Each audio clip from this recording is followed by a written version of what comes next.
For a lot of Americans, there is a special pain in the fact that today's inauguration is taking place on the federal holiday honoring the life and service of the Reverend Dr. Martin Luther King Jr. As I reflected on this weekend, I reread the speech Dr. King gave just 5 days before his murder. In his last Sunday sermon delivered March 31st, 1968 at the Washington National Cathedral, same place as Jimmy Carter's funeral. He talked about the Poor People's March scheduled for that summer.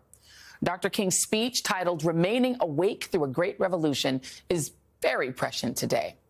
It begins with Washington Irving's story of Rip Van Winkle, noting that when Van Winkle went to sleep, the inn in town bore a picture of King George III of England.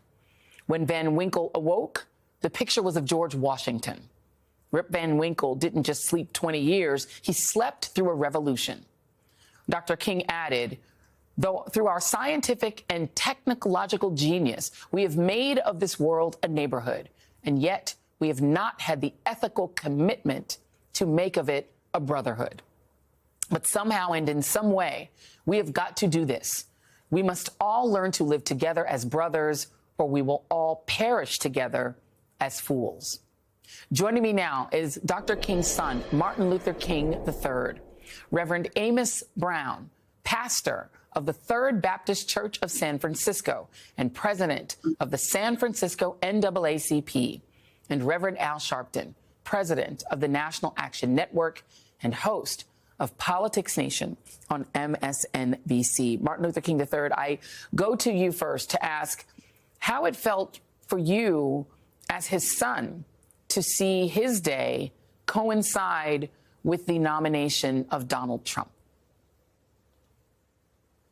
You know, it takes a lot of thought on that question because there's such a glaring difference of who people are. Not that anybody has to be like Martin Luther King, but the fact that in the past and even today, while Donald Trump talked about unity, many of the executive orders that he is proposing to sign do not represent the vision that Martin Luther King Jr. Espoused.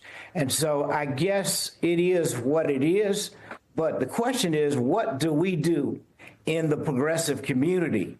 We cannot be silent. We've got to engage in a different way. And I've been saying today that the only thing this society understands, and my father gave the example, and actually during the Rosa Parks, during the movement when Rosa Parks was arrested, and for 385 days, the community chose not to ride buses. We got to look at seriously whether we're going to divest and how do we create a structure to do that? Because that's the only thing that people understand when they're mistreating you, when you're disrespected.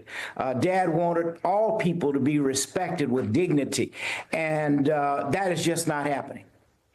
Reverend Amos Brown, you studied under Dr. King when he taught at Morehouse, and I do know because I interviewed you about your work with Medgar Evers when you were just a teenager.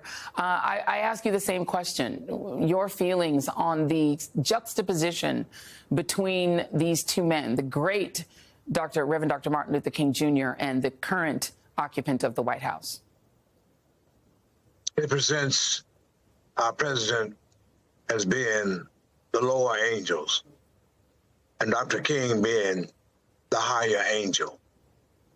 That is the truth. There's no way that you can reconcile the rhetoric, the ruin, and the kind of reactionary politicking that this president has embraced. Dr. King was about pulling people together. He was about respecting the worth and the dignity of all humankind. He believed in Dr. Brightman's theory of personalism. What does that mean? Regardless to how different we may be as human beings, they are persons, and we should never do things that would cause harm, hardship, and horror for others. And all we have to do is just check the record and realize that this president has shown himself not to be of civility, kindness, love, respect, and a global world citizen. Yeah. We even have in this nation persons who have embraced conservative religiosity that is not about Jesus of Nazareth, but it's about power, money, and racism. And that's why we still have not fulfilled Dr. Martin Luther King's dream of the beloved community. Amen to that. Rev, my big brother, there's a lot going through my spirit today. But, you know, Jesus loved the immigrant. Donald Trump has the promise to deport and persecute the immigrant. He preached love, as Reverend Brown had said. Donald Trump has celebrated and sort of luxuriated in those he hates, and so luxuriated in it that President Biden felt he had to pardon people he thought he might persecute. You today were inside of a very special church in D.C. holding a rally. Your thoughts on today? You were a youngin', so you weren't with King when you were young and a little kid, but. Talk about. No, I saw Dr. King twice as a kid, but I joined the movement when I was 12 in the North. And what made Dr. King a national figure is what we picked up today at Metropolitan AME, a church that had the funeral of Frederick Douglass and where the body of Rosa Parks was brought.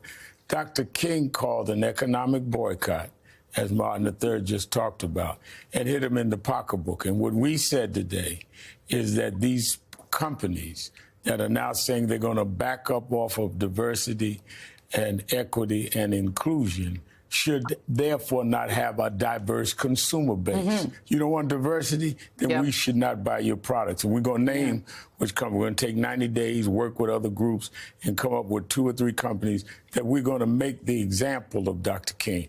Is withdraw dollars. Donald Trump can't make us spend money with companies that will not deal and commit and continue with diversity and equity and inclusion.